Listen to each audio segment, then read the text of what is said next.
당신은 지금 자신이 무언가를 이해했다고 믿고 있습니다.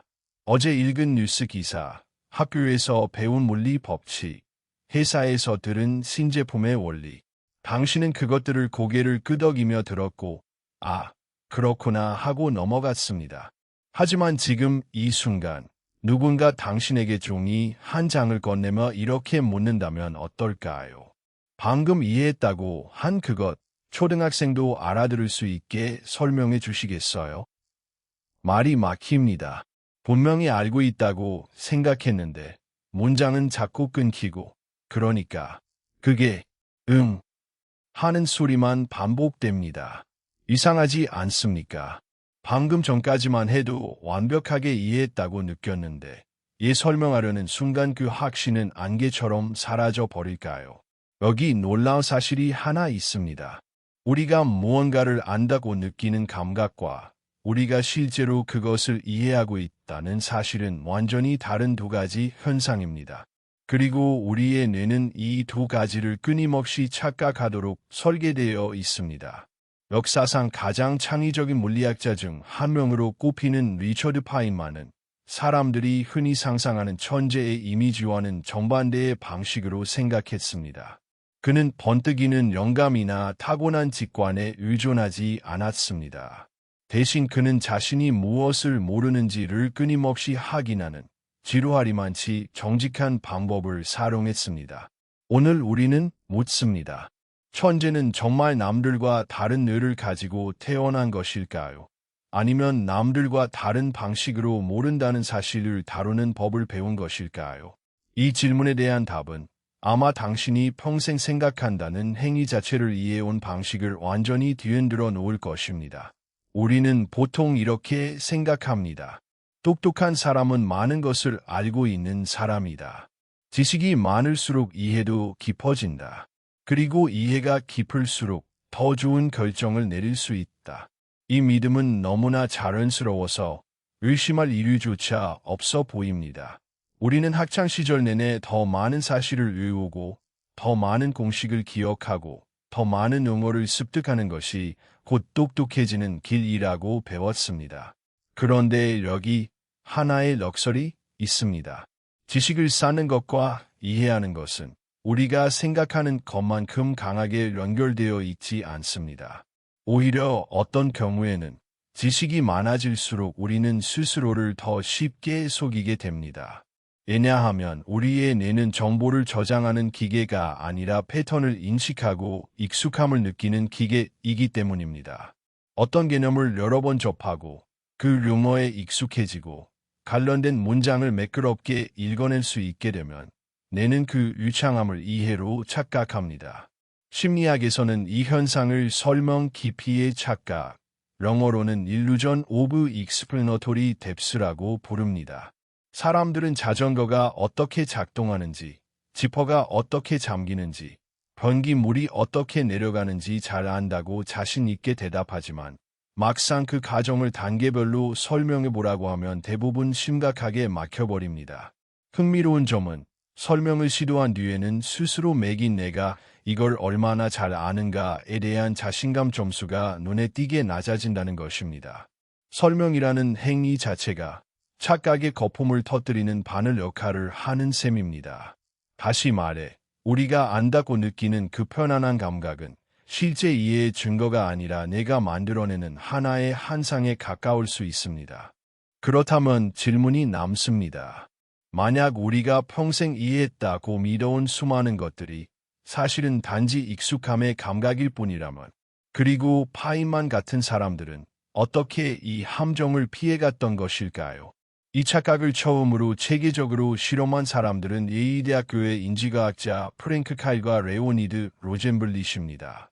이들은 2002년 발표한 연구에서 사람들에게 지퍼, 헬리콥터, 실린더 자물쇠 같은 일상적인 기계 장치가 어떻게 작동하는지 스스로 얼마나 잘 이해하고 있다고 생각하는지 먼저 점수로 매기게 했습니다.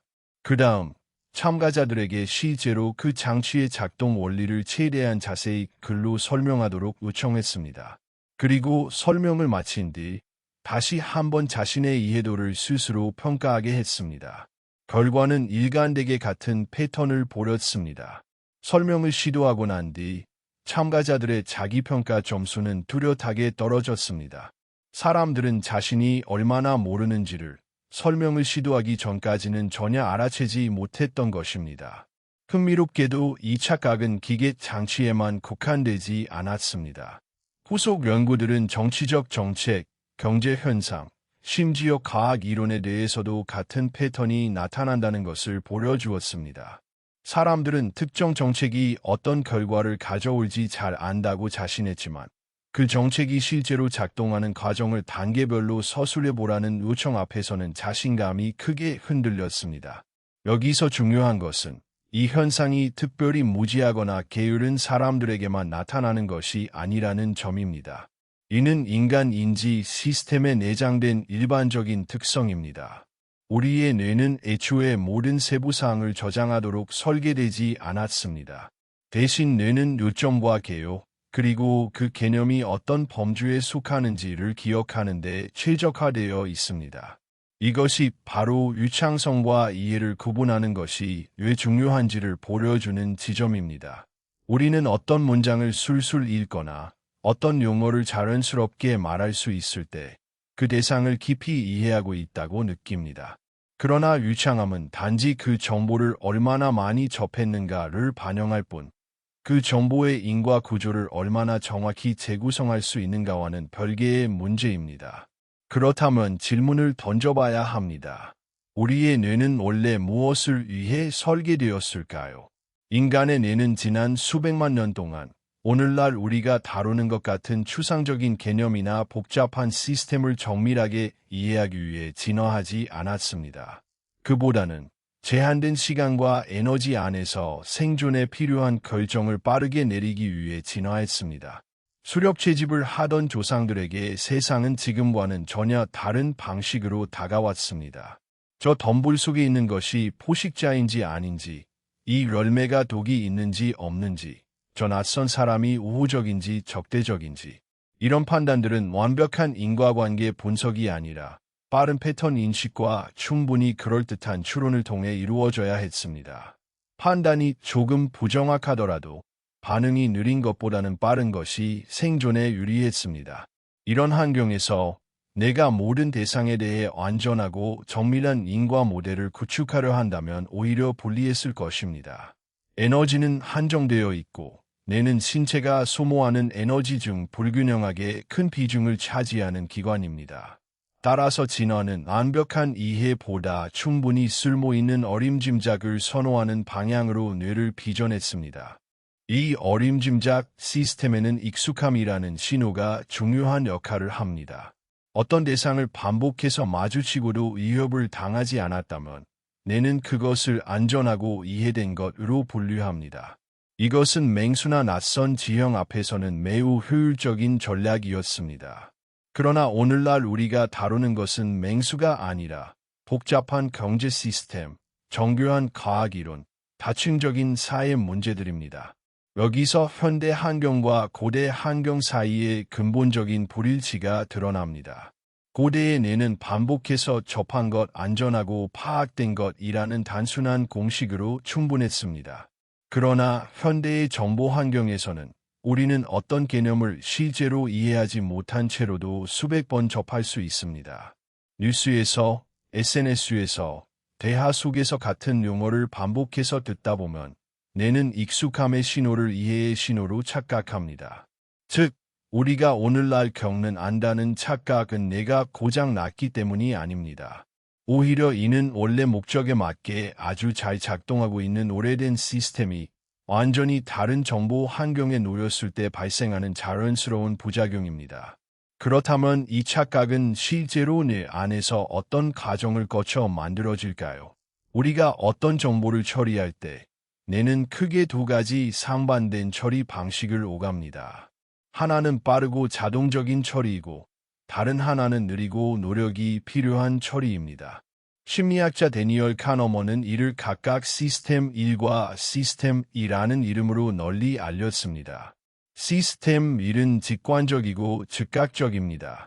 어떤 문장을 읽고 그 뜻이 매끄럽게 떠오를 때 혹은 익숙한 그림을 보고 즉시 무엇인지 알아챌 때 작동하는 것이 바로 이 시스템입니다.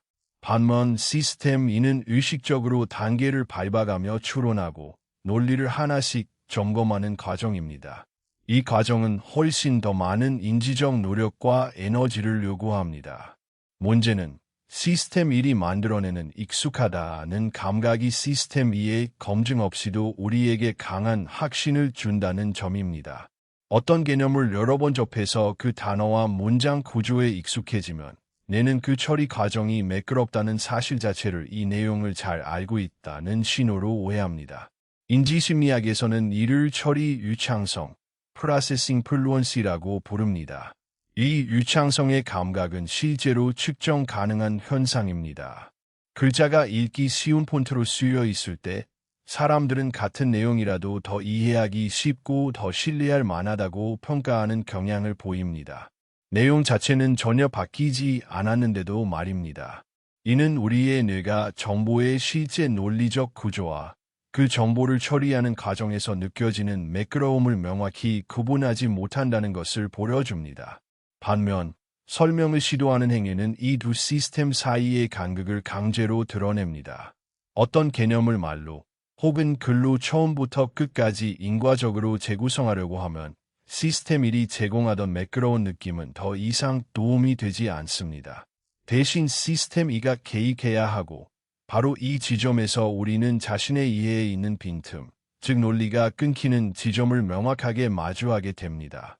정리하면 다음과 같은 인과의 사슬이 만들어집니다. 반복 노출이라는 행동은 처리 유창성이라는 뇌의 상태 변화를 만들어내고 이는 이해했다는 주관적 확신이라는 생리적, 인지적 결과로 이어지며 결국 설명을 시도하기 전까지는 자신이 실제로 무엇을 모르는지 알 수 없는 장기적인 상태로 굳어집니다. 이제 한 걸음 더 들어가 봅시다. 이 유창성의 감각은 뇌 속에서 정보가 처리되는 물리적 방식과도 관련이 있습니다. 뇌는 뉴런들이 서로 연결된 거대한 네트워크입니다. 어떤 개념을 처음 접했을 때 그와 관련된 뉴런들 사이의 연결은 약하고 성기게 흩어져 있습니다. 정보를 인출하려면 여러 경로를 더듬어야 하고 이 과정은 시간이 걸리고 힘겹게 느껴집니다. 그러나 같은 정보를 반복해서 접하면 관련된 뉴런들 사이의 시냅스 연결은 점점 더 강화됩니다. 이는 헤베 법칙이라는 신경과학의 오래된 원리로 설명됩니다. 즉 함께 활성화되는 뉴런은 함께 연결된다는 것입니다. 반복은 특정 경로를 마치 자주 다닌 길처럼 다져놓아서 다음번에 그 정보를 떠올릴 때는 훨씬 적은 노력으로 훨씬 빠르게 신호가 흐를 수 있게 만듭니다.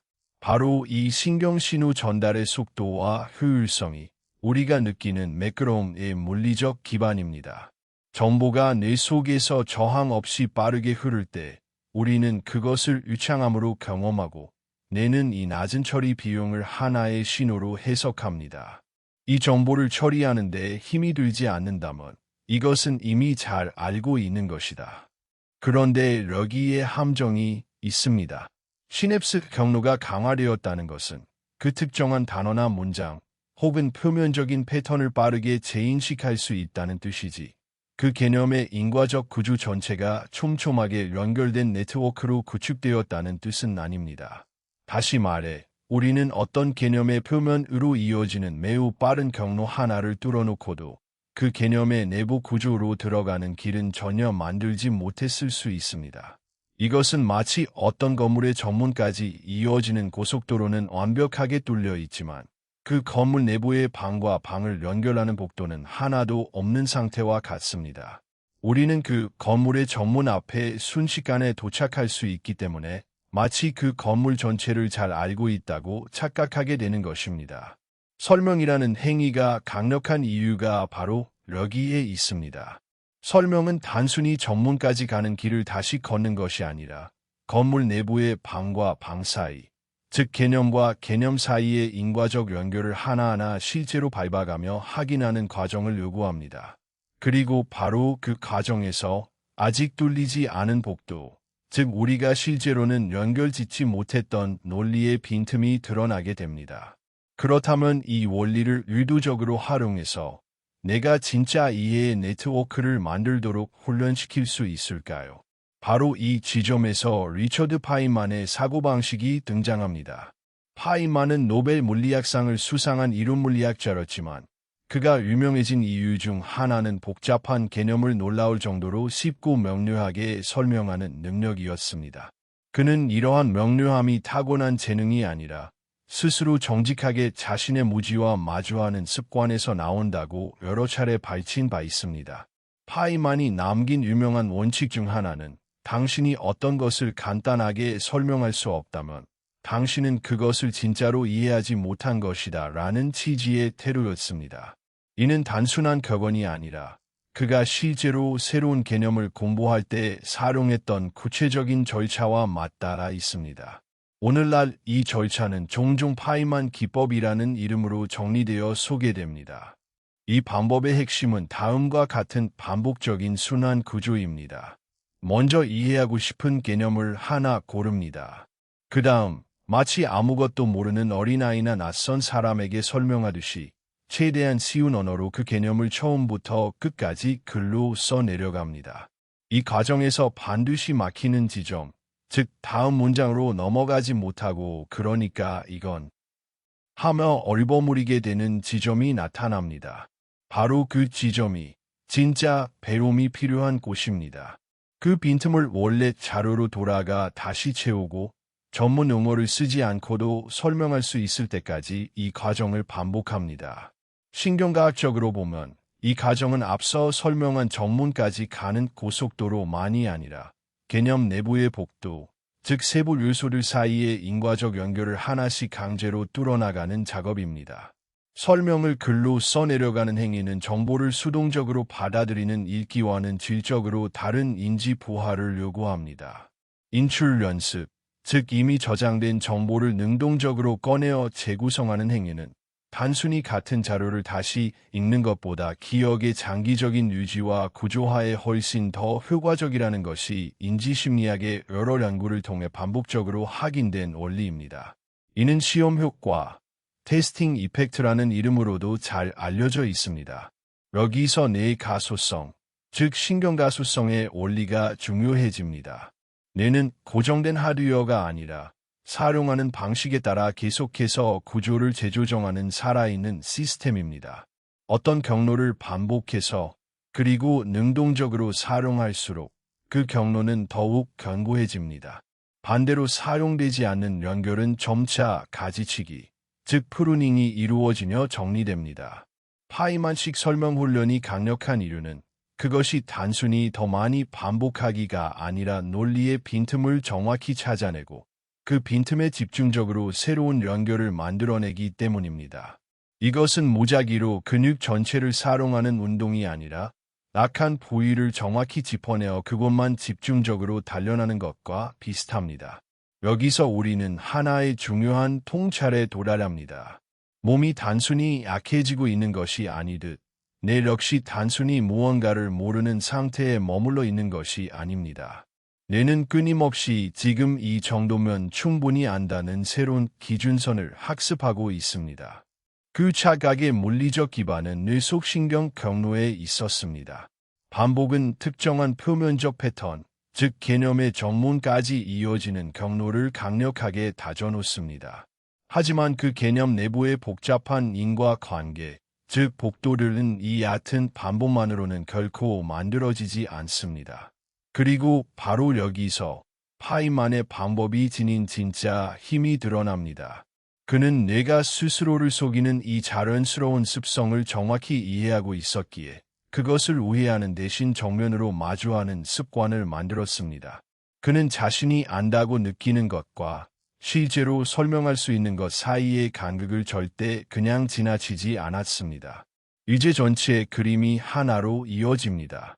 우리는 정보를 반복해서 접함으로써 유창함을 얻고 그 유창함을 이해로 착각하게 되는 진화적으로 뿌리 깊은 습성을 가지고 있습니다. 이 습성은 현대의 정보 과잉 환경과 근본적으로 어긋나 있으며 그 결과 우리의 뇌 속에는 표면만 연결되고 내부는 텅 비어 있는 수많은 가짜 이해의 구조물들이 쌓여갑니다. 그러나 능동적인 설명이라는 행위는 신경해로 차원에서 그 빈 구조물 내부의 실제 인과의 복도를 뚫어내는 유일하게 검증된 방법 중 하나입니다. 즉, 천재라 불리던 사람의 진짜 비밀은 더 뛰어난 내 자체가 아니라 나는 아직 이것을 진짜로 이해하지 못했다는 불편한 사실을 회피하지 않고 정면으로 마주하는 태도였던 것입니다. 여기서 이야기를 두려움으로 끝낼 필요는 전혀 없습니다. 당신이 지금까지 수많은 것을 안다고 착각해왔다는 사실은 당신의 지능이 부족하다는 증거가 아닙니다. 그것은 단지 당신의 뇌가 모든 인간의 뇌와 마찬가지로 원래 그렇게 작동하도록 만들어졌다는 뜻일 뿐입니다. 이것은 결함이 아니라 진화가 남긴 자연스러운 특성입니다. 그리고 더 희망적인 사실은 이 패턴은 얼마든지 다시 학습될 수 있다는 것입니다. 뇌의 가소성은 나이와 관계없이 평생에 걸쳐 유지되며 우리가 정보를 다루는 방식을 바꾸면 뇌 역시 그에 맞춰 새로운 연결을 만들어냅니다. 실천할 수 있는 방법은 그리 복잡하지 않습니다. 첫째, 무언가를 이해했다고 느끼는 순간 그 느낌을 곧바로 신뢰하지 말고 검증하는 습관을 들이는 것입니다. 가장 간단한 검증 방법은 그 내용을 아무것도 모르는 사람에게 설명한다고 상상하며 쉬운 말로 소리내어 혹은 글로 써보는 것입니다. 둘째, 설명이 막히는 지점을 부끄러워하거나 회피하지 않는 것입니다. 그 막힘은 실패의 증거가 아니라 정확히 어디에 새로운 신경 연결이 필요한지를 알려주는 매우 정밀한 지도입니다. 파이만에게도 그리고 뛰어난 학습자들에게도 그 막히는 지점은 부끄러운 것이 아니라 가장 유용한 정보였습니다. 셋째, 같은 내용을 수동적으로 여러 번 읽는 대신 책을 덮고 스스로 인출해보는 연습을 우선하는 것입니다. 이는 여러 학습 연구에서 반복적으로 그 효과가 확인된, 검증된 원리입니다. 당신은 부서진 존재가 아닙니다. 당신의 뇌는 지금까지 당신이 노출되어 온 환경에 지극히 합리적인 방식으로 적응해 왔을 뿐입니다. 그리고 한때 학습된 습관은 대부분의 경우 다시 학습될 수 있습니다. 다시 처음의 그 순간으로 돌아가 봅시다. 누군가 당신에게 종이 한 장을 내밀고 방금 안다고 말한 것을 쉬운 말로 설명해 보라고 요청하는 순간, 이제 그 순간은 더 이상 당혹스러운 실패의 기억이 아닙니다. 그것은 당신의 뇌가 지금 이 순간에도 오래전 사바나에서 살아남기 위해 빚어졌던 그 오래된 습성을 여전히 사용하고 있다는 증거이며 동시에 그 습성을 넘어설 수 있는 기회의 문이기도 합니다. 우리는 살아가는 동안 얼마나 많은 것을 안다고 믿으며 지나쳐 왔을까요? 그리고 그중 얼마만큼이 사실은 그저 익숙함이 만들어낸 매끄러운 착각이었을까요? 리처드 파이만이 우리에게 남긴 것은 결국 하나의 물리 이론이 아니라 하나의 질문하는 태도였습니다. 나는 지금 이것을 정말로 이해하고 있는가? 아니면 단지 이 문장에 익숙해져 있을 뿐인가? 이 질문은 물리학에만 해당되지 않습니다. 그것은 우리가 매일 마주하는 뉴스, 우리가 믿고 있는 신념, 우리가 당연하게 여기는 관계와 삶의 방식에도 똑같이 적용됩니다. 어쩌면 진짜 지능이란 얼마나 많은 것을 기억하고 있느냐가 아니라 자신이 아직 이해하지 못한 지점을 얼마나 정직하게 마주할 수 있느냐에 달려 있는지도 모릅니다. 이제 당신은 더 이상 예전과 같은 방식으로 나는 이걸 알아라는 그 편안한 문장을 쉽게 말할 수 없을 것입니다. 그리고 그 작은 불편함이야말로 진짜 이해를 향한 첫걸음입니다.